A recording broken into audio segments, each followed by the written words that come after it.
Welcome to this week's breakdown of tactical mistakes and successes in Squad. I'm your host, UrsoDoSono, and whether you're a new player or as a seasoned veteran in Squad, the insights we'll cover will help you tighten up your gameplay. Today we're going to go over the strategies like helicopter-based assaults, using terrain for attack, defending radios, and more. Let's dive in. First, let's talk about radio and hab placement during a helicopter attack. It's important to understand that helicopters in Squad are the loudest and most visible assets. If you're attacking with a helicopter, the enemy's gonna know where you are almost immediately, unless they have no presence on defense.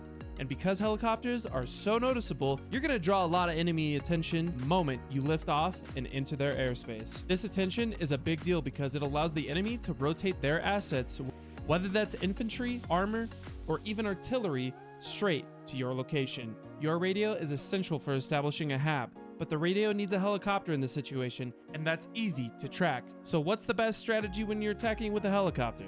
Think smaller and flexible. One option is to land and place a rally point instead of a full radio at first. Yes, rally points are volatile, and they can be destroyed easily. They allow for a lower risk investment. You're not fully committing to a permanent position. You can reposition later for a radio drop and catch the enemy off guard.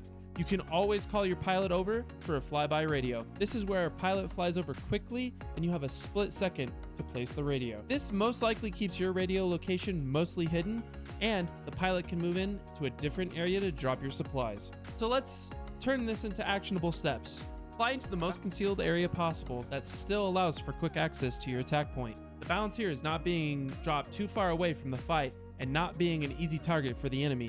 As soon as you step out of that heli, the time is ticking. You need to move quickly. Place your rally point, and if it's available, try to rearm that rally off of the helicopter. And I don't advise you dropping your rally right on where the helicopter dropped you off. Again, that helicopter drop-off point isn't an easy place for the enemy to investigate. Time is not on your side once you've made that noisy entrance. Now, let's look at using terrain to your advantage, especially when attacking or defending a hab. In this clip, the Turkish forces have made a common mistake, placing a radio and hab on top of each other and in a valley. Sounds like a good idea, right? It's concealed, protected on all sides, except for the fact that the high ground surrounding gives your enemies a perfect line of sight to your hab. In Squad, terrain is king. If you attack directly across flat ground in this instance, you're fighting on equal footing. But if you take the high ground, you instantly give yourself an advantage. Not only does it give you a better view of the battlefield, but it forces your enemy into a difficult position, climbing uphill while you rain down fire on them. Terrain is king, baby. So what's the lesson here? Always look for higher terrain. If you can control the high ground, you can control the fight. Yes, this does come with downsides if you don't have armor superiority, but overall, high ground is king. And if you find yourself in the Turkish team's shoes in this instance, defending a spawn point in a low valley, you need to push out and control that high ground. Placing a rally point on top or even moving the hab, this can make a massive difference. Next, let's discuss proper procedure when destroying or defending a compromised radio. Yes, this seems simplistic, but from what we see here, it's not really the case. Once you've secured a radio and start digging it down, you can't just let your guard down, man. The radio is the heart of any infantry's power, whether it be defending or attacking, and losing it costs 20 tickets. A lot of players don't realize how much 20 tickets really is. A tank is 15 tickets, a helicopter, 5, troop transport, 5. You lose a radio, that's 20 tickets, and your ability to attack or defend. A 20 ticket loss is a huge swing in Squad, so it needs to be treated like a high value asset. Here we see a textbook mistake.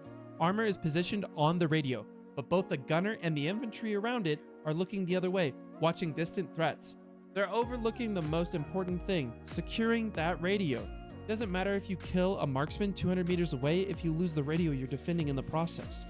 One ticket does not always equal 20. Well, yeah, one ticket does not equal 20. And on the flip side, if you're trying to re-secure your own radio, don't make hasty decisions. Here, we see the securing force shoot an enemy marksman. He's not even looking at him. The real threat is someone discovering that they've come in to save the radio. Patience and proper assessment of the situation can mean the difference between keeping your radio and losing that 20 tickets. The armor piece in this scenario isn't even looking at the radio either. You swiftly secure the radio and dig it down. Let's talk about how to handle enemy artillery. If you're defending a hab and you hear that first ranging shot, you have time to act. There's a good amount of time between that first ranging shot and the barrage. In this situation, artillery lands directly on your hab, and the team needs to make quick decisions. The The first thing you should do is move into the hab and prepare to dig. We see infantry pushing off of the hab even though they're hearing artillery.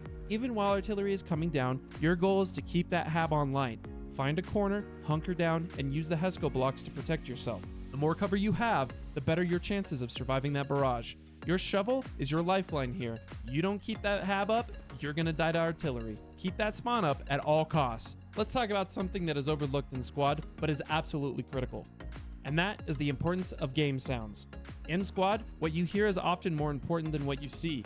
Your ability to identify sounds will give you a huge advantage in determining enemy positions and potential dangers, long before they come into view. Footsteps, gunfire, vehicles, even the sound of someone bandaging, all of these provide critical information about where your enemy is. For example, if you hear a vehicle approaching, you immediately know the direction it's coming from, the threat level it poses, and you can plan accordingly. If you hear footsteps, but have no close friendlies, odds are you know that enemy infantry is close by, potentially sneaking up on your position and killing you, but you can prepare because you know that's enemy. One of the best ways to get the upper hand in combat is by using auditory information to position yourself. The stronger your position, the better your chances of success.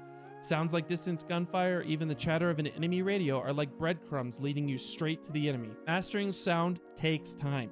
You need to train your ears to recognize the subtle differences between friendly and enemy assets. Is that a friendly shooting or an enemy?